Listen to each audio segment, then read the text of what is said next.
Welcome to No Longer Conformed. I'm Erik Garthe.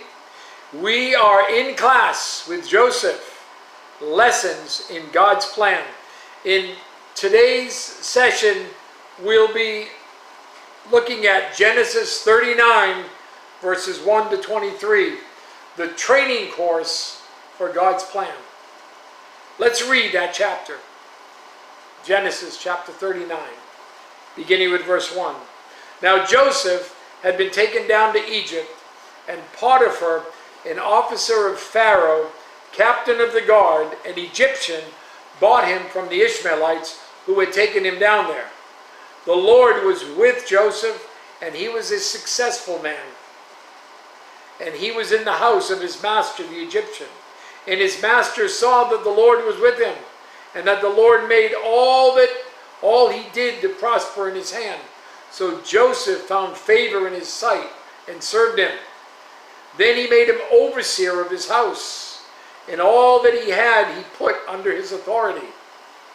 So it was from the time that he made him overseer of his house and all that he had, that the Lord blessed the Egyptian's house for Joseph's sake. And the blessing of the Lord was on all that he had in the house and in the field. Thus he left all that he had in Joseph's hand, and he did not know what he had except for the bread which he ate.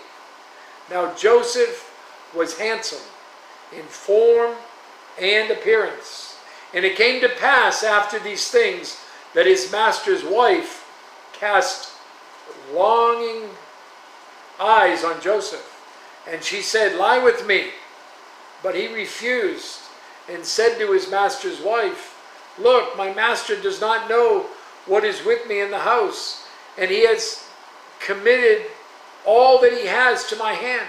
There is no one in this house greater than I, nor has he kept back anything from me but you, because you're his wife. How then can I do this great wickedness and sin against God?" So it was, as she spoke to Joseph day by day, that he did not heed her, to lie with her, or to be with her.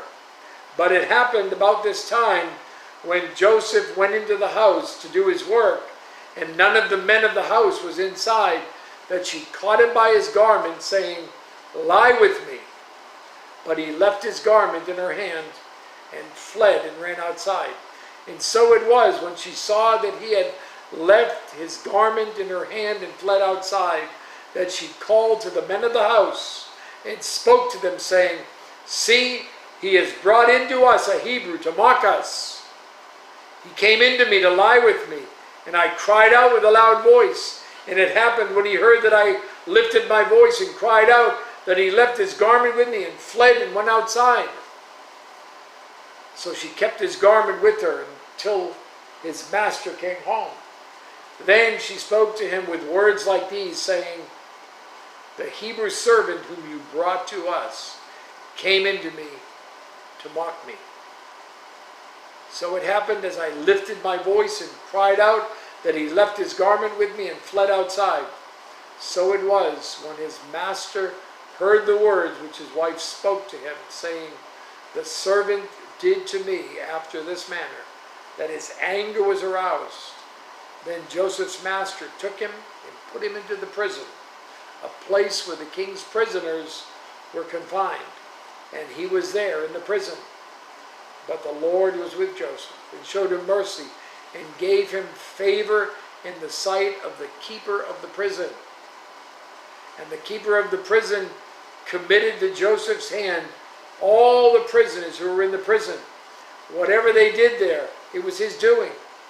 The keeper of the prison did not look into anything that was under Joseph's authority, because the Lord was with him. And whatever he did, the Lord made it prosper." Where was Joseph when we left him? Well, chapter 37, verse 36. The Midianites had sold him in Egypt to Potiphar, an officer of Pharaoh and captain of the guard. Where do we find Joseph now? Chapter 39, verse 1. Joseph had been taken down to Egypt, and Potiphar, an officer of Pharaoh, captain of the guard, an Egyptian, bought him from the Ishmaelites who had taken him down there. We have, listen to me, we have the advantage of seeing Joseph's life, his whole life together. But he had to experience it one day at a time. What did God have planned as Joseph's life purpose? Well, this passage is about leadership preparation. Let's see the story. Joseph fell from his place of favor into slavery.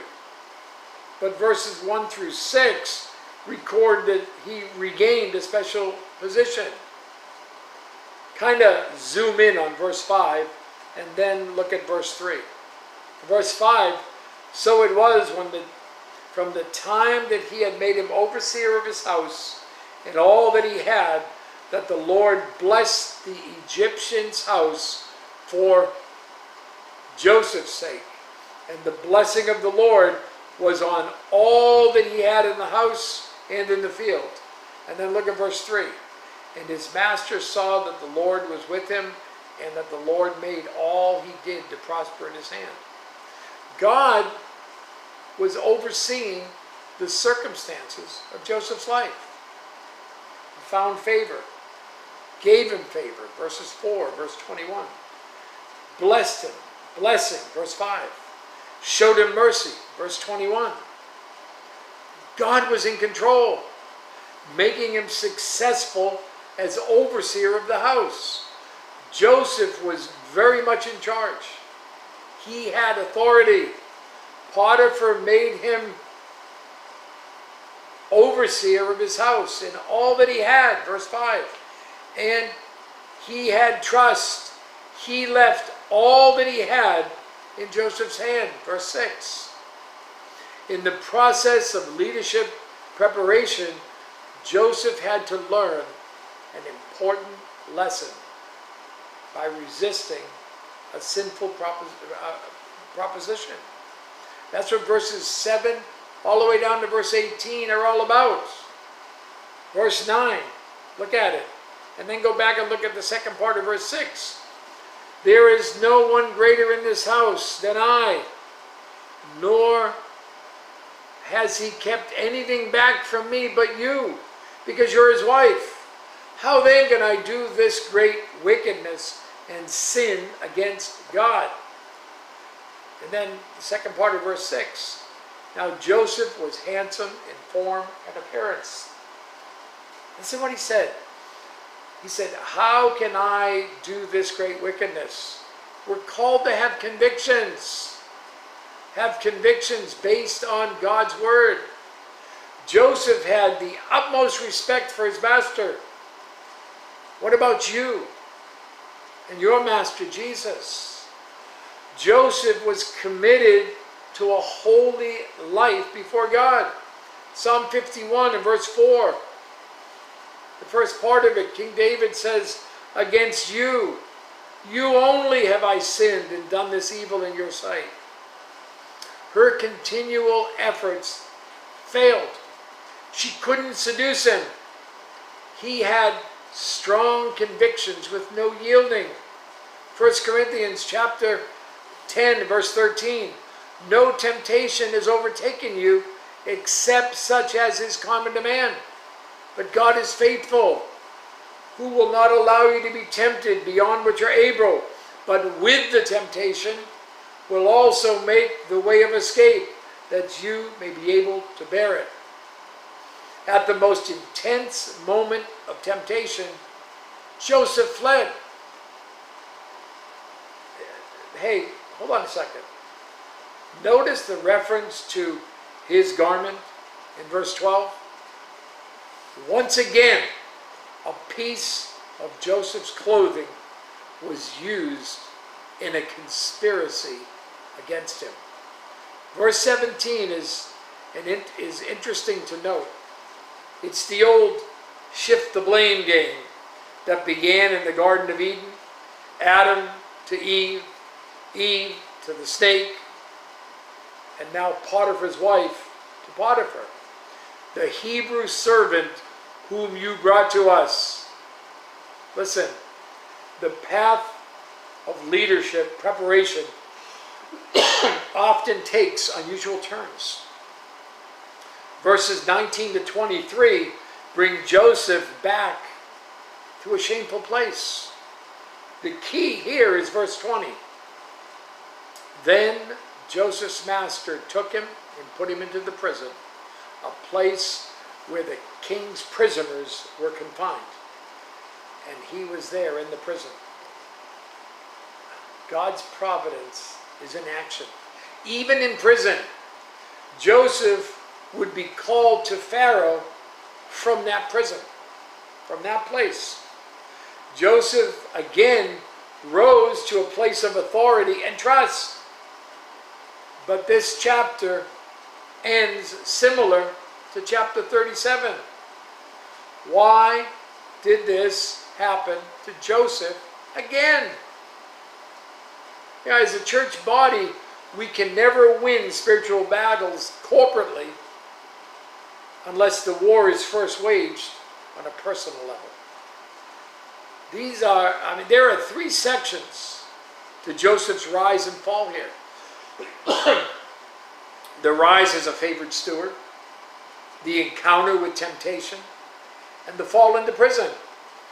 God was training Joseph to be a leader. You might say, he sure uses a strange school. Well, let me ask you, why is Satan able to bring down so many Christians with sinful habits? Many are leaders, supposedly the more spiritually mature. This isn't God's plan. He wants us to succeed in his ministry. But look at 1 John chapter 2, verses 15 to 17. What do we learn about the world? We're not to love the world. Everything in the world is ultimately evil. The world is passing away and everything in it. Three areas must be controlled in order for God's servant to be found faithful: the lust of the flesh, the lust of the eyes, and the pride of life. We cannot serve God while bound by these powerful strongholds. The example of Joseph, the lust of the eyes.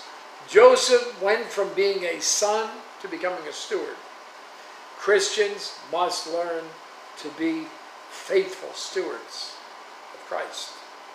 Who should get recognition for ministry? Well, give credit to others. Give glory to God. And God will reward us in his timing. The lust of the flesh. Joseph was tested regarding moral purity. Verse 12, but he left his garment in her hand and fled and ran outside. Charles Spurgeon, in his July 25th morning devotional, he wrote, in contending with certain sins, there remains no mode of victory but by flight. He who would be saved from acts of evil must haste away from occasions of it. It is true, I may be an apparent loser by declining evil company, but I had better leave my cloak than lose my character. And then the pride of life. Joseph went from praise to prison by way of slavery. Positions bring with them occasion for pride, and leadership roles bring with them positions. But God will not have attitudes of pride in his servants. Joseph went from favored son to slavery. Then he went from favored steward to prison. Proverbs 15, verse 13. The fear of the Lord is the instruction of wisdom, and before honor is humility. Was Joseph humble? Did God ensure that he wasn't prideful? It was even a false accusation. Is God's plan for us any different than his plan for Joseph? God is developing faithfulness in us. Look at Psalm 90, verse 10.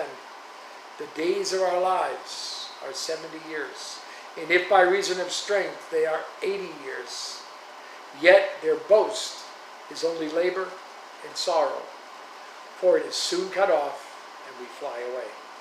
How was Joseph able to withstand that learning process of God? Well, think of the great hymn, Amazing Grace, when we've been there 10,000 years, bright shining as the sun. We've no less days to sing his praise than when we just begun.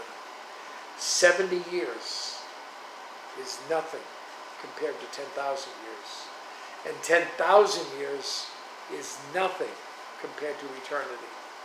Joseph focused on eternal things. The lust of the flesh, the lust of the eyes, the pride of life.